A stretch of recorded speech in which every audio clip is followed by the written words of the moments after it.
After my term as chair ends on May 15, I will continue to serve as a governor for a period of time to be determined. I plan to keep a low profile as a governor. There's only ever one chair of the Federal Reserve Board. When Kevin Warsh is confirmed and sworn in, he will be that chair. The White House slamming Jerome Powell for deciding to stay on the Fed's Board of Governors after his term as chair is up in a few weeks, saying it's, quote, highly unusual and an insult to his replacement, Kevin Warsh.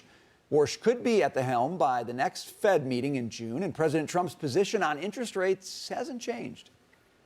Is it your expectation that he can persuade the other Fed governors to lower interest rates? Well, we'll see. I mean, they should recently, because it's a good time to lower them. We're the most prime country anywhere in the world. We're right now having investments made in our country at a level that nobody's ever seen. No other country's ever seen it.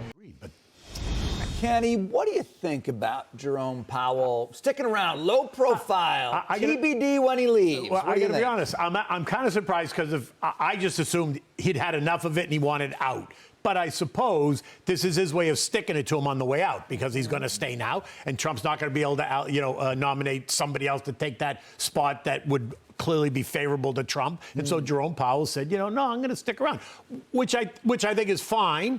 But if it were me and I would Jerome Powell, say, see out of here. Sticking it to him, Jerry. Do you think that's what he's doing? Is this all politics by Powell here? Right. I agree with that. Yeah. I mean, look, he's ignoring the precedent. That makes it political, right? Yep. Pot kettle, He's been saying all along that the president has introduced the White House into the Federal Reserve, made it political. Right. But Powell makes it political too, and he's doing it with this. But you can't blame him because he's been attacked. Well, it's political because it's the second time in 113 years that a Fed chair has stayed on. Right.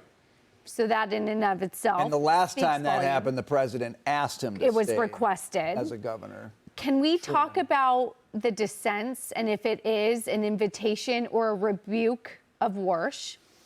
4 dissents, 3 of whom said, we dissent because we don't like the dovish language. The language stayed the same. So, is that them saying, rate cuts, Mr. Warsh, this is our message to you, have to come through, like this is a group decision and it's not automatic? Or could we look at it on the positive and say, it's an invitation to try to come in and change our mind? Here's a note I read. 4 governors willing to support the rate decision but unwilling to agree on direction. It's an invitation to be convinced by Warsh, as well as a lot of uncertainty right now in this time. It's not necessarily a preemptive rebuke of the new guy. Well, one of those dissents wanted a rate cut. Yeah, correct. Mirren. But 3 out of the 4 dissented saying the language is too dovish, but the language did not change. So they're looking at Warsh and saying something. They are. And so, Jackie, maybe I'll meld these two things together. He's got some cats to herd when he comes in as Fed chair, okay? Do you think, I was thinking about this just in a corporate setting. If you take over as CEO of a company and the old CEO says, hey, I'm just going to stick around. Right. Now, don't worry about me. I'm keeping a low profile, TBD when I leave. I think almost everybody who stepped into that role would be livid about it. They would say, you are not giving me a fair chance. Yeah. So Warsh may have to persuade all these people. He's got to wrangle the cats, and he's doing it with the old guy actually now becoming one of the cats to wrangle. That seems profoundly unfair to me. What do you think? I think it's legal and Powell can stay, and I don't care if it hasn't happened in 109 years or whatever. You guys, to a certain degree, seem to be a little surprised by this. I'm not surprised by him politicking at all. I mean, he's done it throughout his tenure, and so I expected that he would stay, to be a thorn in Kevin Warsh's side, to be a thorn in President Trump's side, because he's sort of dedicated himself to doing that.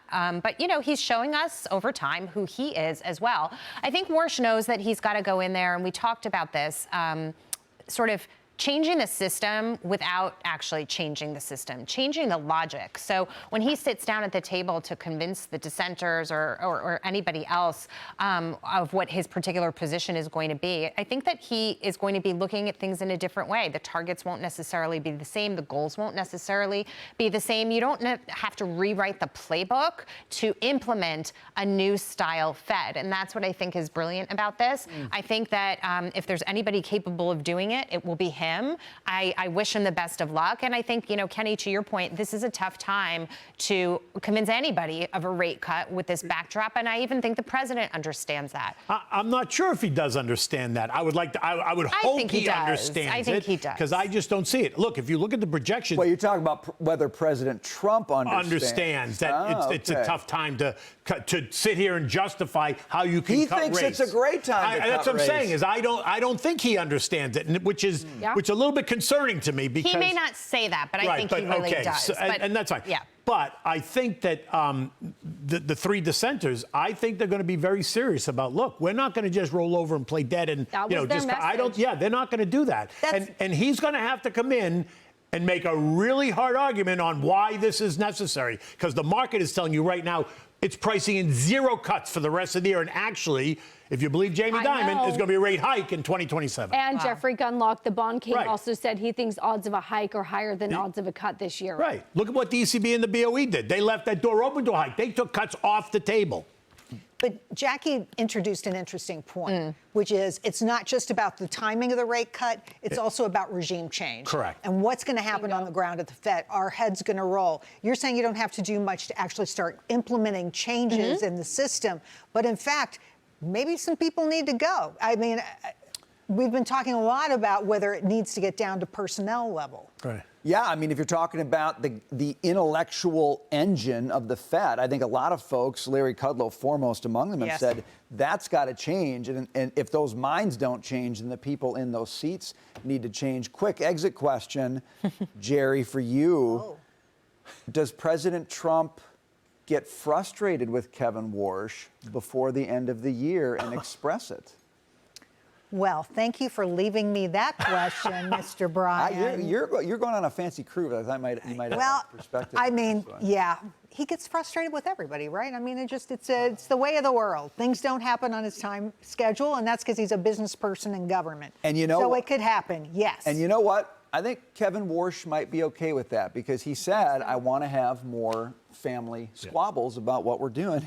Might get a squabble sooner than he thinks. Welcome to the squabble.